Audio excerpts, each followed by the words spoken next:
So for today's video vlog nga mga kalpa, no, mag-install nga pala tayo ng radiator cover dito sa BRD radiator natin na Hypercool. So ito siya mga kalpa. Ayan, tuturuan ko rin kayo ng tips and guide kung ano yung magiging possible na pros and cons nito. Ayan, yung advantage and disadvantage. So, kung nagbabala kayong bumili ng BRD Hypercool radiator, iwan ko yung link dyan sa baba mga kalpa, pati itong RS8 na radiator cover. So, binili lang din natin ito sa Shopee mga kalpa. So, ito kasi stock dati yung nakakabit na radiator, pero ngayon nakakarga na kasi yung makina, kaya nagpalit tayo ng Hypercool na BRD radiator. So, medyo mamahalin din to, na sa around 4.9 to 5.5 depende sa pagbibilhan ninyo mga kalpa. So iwan ko lahat yung link dyan sa baba mga kalpa. So kaya tayo mag-install ng radiator cover dito. Ang purpose ko kasi para hindi masira yung dito nya, yung rose nya. Ayan, ewan ko anong tawag dito sa ganito. Comment down below sa baba mga kalpa kung anong tawag dito. Ayan. So sa stock kasi natin, pag nagpapakarwash tayo, nasisira siya sa sobrang lakas ng pressure. So ayan, no, nakita ninyo yung mga kupi-kupi na ganyan. Ayan, no, pakita natin. So mahirap nang ibalik yan. Ayan, no, 1, 2, 3, 4, 5, 6, 7, 8, 9, 10. Ang dami. Ang daming mga kopi-kopi. So sa mga mahilig magpakarwash dyan, ito yung magiging damage nya. O kaya kapag may natatalsikang bato, pagka may mga kasabayan kayo, yung mga malilit na bato pwedeng tumama rito. Ito nga meron na siya eh. Ito, makikita nyo naman pag side view eh. Ano, banda dito. So normal lang yan, pero agapan na natin kasi medyo maarte tayo. Ayaw nating nasisira yung mga gamit na binibili natin.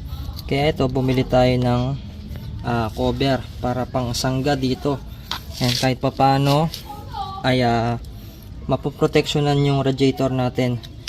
So yun yung advantage nya. Ayan, ganyan siya.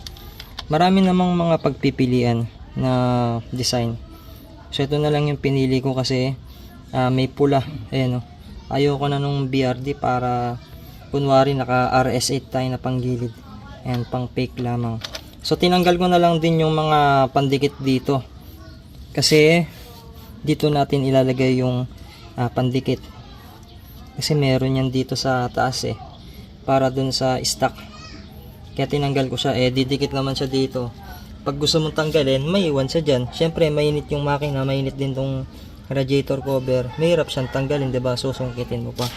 Kaya, bumili ako ng ganitong tape. 3M ata yung tawag dito. So, gugupitin natin siya ng pa-landscape pa ganyan. Hindi yung hiway natin na isa-isang pa ganon. So, lalagyan natin dito. Ayan, susukatin natin kung gano'n siya kahaba. Ayan, bali, tatlo dito sa side na to. Tatlo din dito. So ngayon magugupit na tayo ng 3M na tape. So mas maganda dito nyo na mismo ilagay yung pandikit. Huwag dun sa may rod cover para matatansya natin yung laki. Para yung susobra kasi dito malinis, no? Para hindi siya susobra. Tsaka kakapit kasi yung dumi pagka dun nyo nilagay sa may rod cover kapag sobra dito mga kalpa. Kaya dyan natin siya ilalagay. So dito nalagyan na natin tagatlo sa bawat side. So dito hindi na natin siya ilalagay. Hindi na natin lalagyan dito. Ayan, para ganyan siya mga kalpa, oh. Saktong sakto lang din to. Sa stock pwede naman din to. Ayan, oh. Ayan. So universal siya. Kahit naka big rod kayo or stock radiator, pwedeng pwede to mga kalpa. Ayan, ganyan yung magiging itsura nya. So tatanggalin ko na yung takip dun sa pandikit.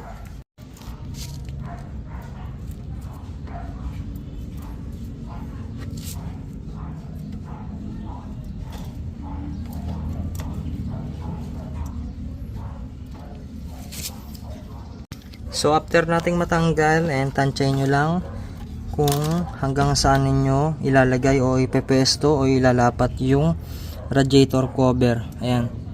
So dapat tama kasi pag nadikit na, mahirap na siyang alisin. Ayan.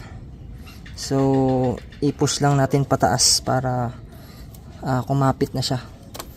Ayan mga kalpa. So bali ganyan yung itsura niya. Ayan. So kahit may tumalsik na bato, hindi naman 100% dito papasok sa may butas eh. So at least meron pa rin siyang cover. So hindi ko na nilagay yung arm na radiator cover natin, yung may spinner, kasi hindi na siya kakasya dito. Kaya yan na yung ilalagay natin. So 'di ba malinis oh. Oh, dikit na dikit. Ayan. So ganyan yung itsura niya kapag ka malayuan no. Ayan oh. Napakaangas. Ayan mga kalpa, ganito yung itsura niya pag side view. Ayan. Pagpataas naman, ganyan. Ayan, para meron kayong idea kapag ka maglalagay kayo. Marami kayong pagpipilian na design nito. Ayan, iwan ko na lang yung mga link dyan. Ang disadvantage naman ng radiator cover, natatakpan niya yung hangin, no? Ayan. So meron itong effect sa cooling system ng coolant natin. So yung iba na mekaniko, mas prepare nila na walang radiator cover. Ayan. So comment down below kung tama yung sinasabi ko, or yung iba mag-suggest na lang kung ano yung tamang gawin. So ito mga kalpa, ito lang naman yung may babahagi ko kasi ayoko nang masira yung dito niya, no, yung sa mga rows niya. So sa mga nakakargado na naka BRD, ayan, yung karamihan dyan, nilalagyan pa rin nila ng radiator cover kasi ayaw nilang masira yan. Kasi kapag nagsawa kayo, pag binalik nyo sa all stock, bababa kasi yung value ng BRD radiator or yung mga ibang radiator ninyo katulad ng stock pag meron ng sira na ganyan, no. So wala namang effect ito sa cooling system. So ang ano ko lang kasi, kopi-kopi na siya. So pangit ng tignan ko kapag, so pagka maarte yung bibili and ayaw nilang bilhin yan. So kung bibili nila, babaratin nila, 'di ba? So ako itatabi ko na lang din itong mga pinagpalitan natin na stock. So yun lang mga kalpa, and sana meron kayong natutunan dito sa pag-install natin ng radiator cover na RS8. Ayan, so iwan ko yung link dyan sa baba, sa pin comment, at dyan sa description box mga kalpa. At huwag nyo sana kakalimutan na mag-subscribe sa channel natin. And thanks for watching. And